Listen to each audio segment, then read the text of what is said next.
കുറ്റ്യാടി മണ്ഡലം LDF സ്ഥാനാർത്ഥി KP Kunhammed Kutty മാസ്റ്ററുടെ തിരഞ്ഞെടുപ്പ് കൺവെൻഷൻ ആയഞ്ചേരിയിൽ വെച്ച് നടന്നു. പരിപാടി എളമരം കരീം ഉദ്ഘാടനം ചെയ്തു.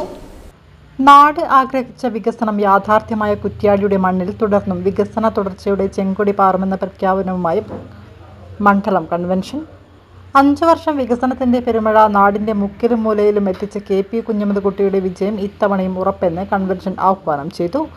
ഇടതുപക്ഷ വിജയം സുനിശ്ചിതമാക്കി 100 കണക്കിന് പേർ പങ്കാളികളായി. സ്ഥാനാർത്ഥി കുഞ്ഞമ്മദ്കുട്ടിയുടെ റോഡ് ഷോയോടുകൂടിയാണ് കൺവെൻഷന് തുടക്കമായത്. CPIM കേന്ദ്ര കമ്മിറ്റി അംഗം എളമരം കരീം കൺവെൻഷൻ ഉദ്ഘാടനം ചെയ്തു. TM മനോജ് അധ്യക്ഷനായി. CPI ജില്ലാ secretary P. Gavas, KK Dineshan, Maneth Chandran, TK Raghavan, സ്ഥാനാർത്ഥി KP Kunhammed Kutty, TT Kunhammad, PP Mukundan, Muhammad അഷ്റഫത്ത് എന്നിവർ സംസാരിച്ചു. P. സുരേഷ് ബാബു സ്വാഗതം പറഞ്ഞു. തിരഞ്ഞെടുപ്പിനായി P. സുരേഷ് ബാബു പ്രസിഡന്റും PC ഷൈജു സെക്രട്ടറിയും TN മനോജ് ട്രഷററുമായി 5001 അംഗ കമ്മിറ്റി രൂപീകരിച്ചു. വൈസ് പ്രസിഡന്റുമാരായി K. Pushpaja, KT Kunhikkannan, Koodathamkandi Suresh, KP Pavithran, Reena Suresh, Neeliyot Nano, Vinodan Cheriyath, KK Raveendran, MP Kunhammad, Muhammad Naranath, Kuniyil Raghavan, KK Jayaprakash, joint സെക്രട്ടറിമാർ PK Divakaran, NK Ramachandran, KK Suresh, KP Binob, Abhijith Koroth, KK Suresh, Malayil Balakrishnan, OP ചന്ദ്രൻ, KV Sudheesh, Mahesh പയ്യട, C. Noufal, വള്ളിൽ Sreejith, MM Dineshan, Muhammad എന്നിവരെ തിരഞ്ഞെടുത്തു. ഇന്ത്യയുടെ എല്ലാ നയങ്ങളിലും RSSന്റെ നയങ്ങൾ കുത്തിത്തിരികുന്നു, വർഗീയ കലാപങ്ങൾ ഉണ്ടാക്കുന്നു. എന്നാൽ ആ ആപത്തിൽ നിന്ന് ജനങ്ങളെ സംരക്ഷിച്ചു നിർത്താൻ ഉറച്ച നിലപാട് സ്വീകരിക്കുന്നവരാണ് ഇടതുപക്ഷം. കേരളത്തിൽ മതപരമായ സ്പർദ്ധയില്ല, എല്ലാവരും ഐക്യത്തിലാണ്. ജാനുവിന്റെ വീട്ടിൽ അരി വെക്കാൻ കഞ്ഞിയില്ലെങ്കിൽ തൊട്ടടുത്ത പാത്തമ്മയുടെ വീട്ടിൽ പോയി 1 ലിറ്റർ അരി കടം വാങ്ങി കുഞ്ഞുങ്ങൾക്കത് വേവിച്ചു കൊടുക്കാൻ പരസ്പര സൗഹാർദ്ദവും സ്നേഹവും ഉള്ള നാടാണ് നമ്മുടെ നാട്. ഇത് വെറുതെ ഉണ്ടായതല്ല. കൃഷിക്കാരും തൊഴിലാളികളും ഒരുമിച്ച് നിന്ന് ജന്മിത്വത്തിനും നാടുവാഴിത്വത്തിനുമെതിരായി നടത്തിയ സമരത്തിലൂടെ അവർ ആർജിച്ചെടുത്ത ഐക്യത്തിന്റെ സമ്മാനമാണ് ഈ സംസ്കാരം. അതിനെ തകർക്കാനാണ് RSS ശ്രമിക്കുന്നത്. ആ RSSുമായി ഒത്തുകളിക്കുകയാണ് കോൺഗ്രസും ലീഗും. ലീഗ് മുസ്ലിം ലീഗ് എന്ന പേരുണ്ടെങ്കിലും മതന്യൂനപക്ഷങ്ങളുടെ സംരക്ഷണത്തിന് വേണ്ടി ഇടതുപക്ഷം നിലകൊള്ളുന്നത് പോലെ ആത്മാർത്ഥതയോടുകൂടി ഉറച്ച നിലപാട് സ്വീകരിക്കാൻ കോൺഗ്രസിന് കഴിയാഞ്ഞിട്ടും ആ കോൺഗ്രസിന്റെ വാലായി നടക്കുകയാണ് മുസ്ലിം ലീഗ്. ആർക്കു വേണ്ടിയാണ്?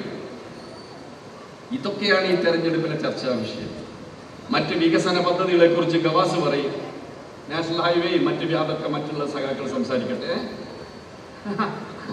ഇവിടെ ഉണ്ട്, മനേന്ദ്രനുണ്ട്, പ്രധാനപ്പെട്ട നേതാക്കളെല്ലാം ഉണ്ട്. അവരതൊക്കെ സംസാരിക്കും. കേരളം ഇന്ന് വരെ കാണാത്ത വിധത്തിലുള്ള വികസന പദ്ധതികൾ, ഒരിക്കലും നമുക്ക് സങ്കല്പിക്കാൻ പോലും കഴിയാത്ത വിധത്തിലുള്ള വികസന പദ്ധതികൾ നമ്മുടെ കേരളത്തിൽ ഉണ്ടായിട്ടുണ്ട്. ഇതിനെ മുന്നോട്ട് നയിക്കാൻ ഇടതുപക്ഷ ജനാധിപത്യ മുന്നണിയെ വീണ്ടും അധികാരത്തിൽ കൊണ്ടുവരണം. കഴിഞ്ഞ തെരഞ്ഞെടുപ്പിൽ KP കുഞ്ഞമ്മദ്കുട്ടി മാസ്റ്ററെ നിങ്ങൾ നല്ല ഭൂരിപക്ഷത്തിന് ജയിപ്പിച്ചു. 5 വർഷക്കാലം അദ്ദേഹത്തിന്റെ പ്രവർത്തനങ്ങളുടെ സ്വാഗത പ്രസംഗത്തിൽ സുരേഷ് പറഞ്ഞു, വികസന പ്രവർത്തന രംഗത്ത് അദ്ദേഹം മാതൃക സൃഷ്ടിച്ചു. വലിയ വികസനം നടപ്പാക്കി, വലിയ പദ്ധതികൾ നടപ്പാക്കാൻ കേരള ഗവൺമെന്റിനുള്ള സ്വാധീനം ഉപയോഗിച്ച് അദ്ദേഹം നിയമസഭക്കകത്ത് പോരാടി ഗവൺമെന്റിനെ സമീപിച്ചു. ഈ മണ്ഡലത്തിൽ നാനാവിധത്തിലുള്ള വികസന പദ്ധതികൾ നടപ്പാക്കാൻ അദ്ദേഹത്തിന് സാധിച്ചു.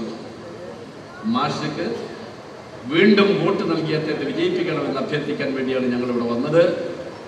കുഞ്ഞമ്മദ്കുട്ടി മാഷെ വിജയിപ്പിക്കാനുള്ള തെരഞ്ഞെടുപ്പിന് പ്രവർത്തനത്തിന് നേതൃത്വം കൊടുക്കാൻ ഒരു തെരഞ്ഞെടുപ്പ് കമ്മിറ്റി രൂപീകരിക്കുക എന്നതാണ് ഈ കൺവെൻഷന്റെ ലക്ഷ്യം. അദ്ദേഹം ജീവിതം പാവപ്പെട്ട മനുഷ്യർക്ക് വേണ്ടി ഒഴിഞ്ഞു വെച്ച ഒരു പ്രസ്ഥാനത്തിന്റെ നേതാവാണ്.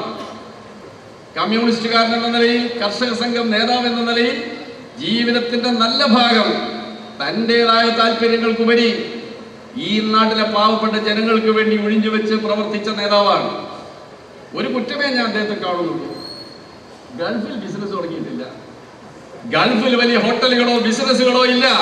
അതുകൊണ്ട് ലക്ഷങ്ങൾ ഗൾഫിൽ നിന്ന് മാസം തോറും വരുമാനമില്ലാത്ത ഒരു പാവപ്പെട്ട റിട്ടയർഡ് മാഷാണ്. അത് മാത്രമേ അദ്ദേഹത്തിന് കുറ്റമുള്ളൂ.